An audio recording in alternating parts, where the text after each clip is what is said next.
ठाकुर जी ने पूछा कि कहा नाम है तुम्हारो? तो श्री जी बोली मेरा नाम राधा। तुम्हारो नाम का है? तो ठाकुर जी बोले अच्छा हमको नहीं जानती? हमारा नाम है कृष्ण। बड़े गर्व से बोला हमारा नाम है कृष्ण। श्री जी बोले अच्छा वही कृष्ण जो ब्रज में चोरी करते घूमता है। जन्माष्टमी की जो बात करें, अब हमारे ब्रज की कहानी सुनो। ब्रह्मा विष्णु महेश निकुंज में गए। ब्रह्मा बोले कि हमें भगवान की आवश्यकता है, भगवान को अवतार लेने के लिए बुलाने आए। हमारे श्याम सुंदर क्या करेंगे, वो पाप मिटाने के लिए थोड़ी है। तो महादेव आए और महादेव ने आके ललिता को कहा नहीं नहीं, हम पाप मिटाने नहीं, पर जो लीला या निकुंज में चल रही है हम चाहते हैं वो लीला पृथ्वी पर भी हो।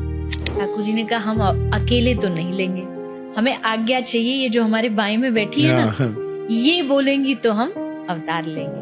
श्री जी से कहा तो श्री जी ने पहला ही प्रश्न किया वहां वृंदावन होगा? तो श्री जी पहले आई। कब आई? अष्टमी को आई।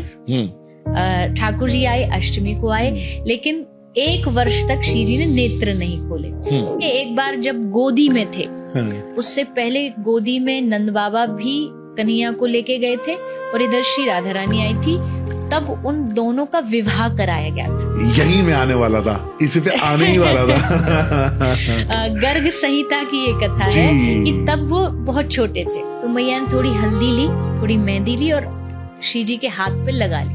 अच्छा।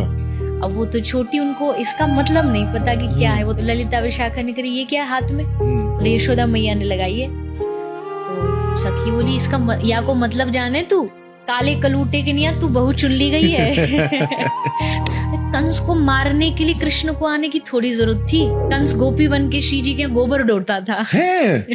गर्ग संहिता में ऐसा लिखा है कि राधा रानी जो श्रृंगार करती थी ना, चांद का वो लगाती थी, शायद बाली पहनती थी, तो चांदनी रात में मिलेंगे।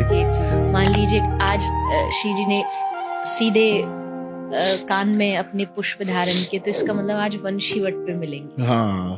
आज इधर धारण किया है तो आज हम जाकर के यमुना जी के चीर घाट पे मिलेंगे। हाँ। जैसे श्री जी की सबसे सुंदर कोई रहती है तो वो केश है। हाँ। केशों की जब चोटी बनाई जाती है, वेणी बनाई जाती है, और खुद साक्षात ठाकुर जी बनाते हैं। जी।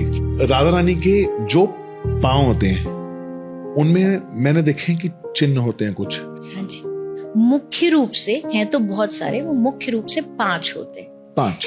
ठाकुर जी के, श्री जी के शरीर में सबसे सुंदर अगर कोई अंग है तो वो चरण है। धूप ताप पड़ रही है, एकदम पसीने में लथपथ, पर खड़े हैं वहीं बस इंतजार में। एकदम से ललिता ने आवाज दी तो किशोरी जी आई, और जैसे आई सीधा सामने से होके निकल गई, छपे रह गए उनके चरणों के चिन्ह। अब ठाकुर जी आते हैं, अपना पीताम्बर लेते हैं और पीताम्बर लेके श्री जी के चरणों के चिन्ह को ढक करके खड़े कि कहीं इनको ताप नहीं लगे।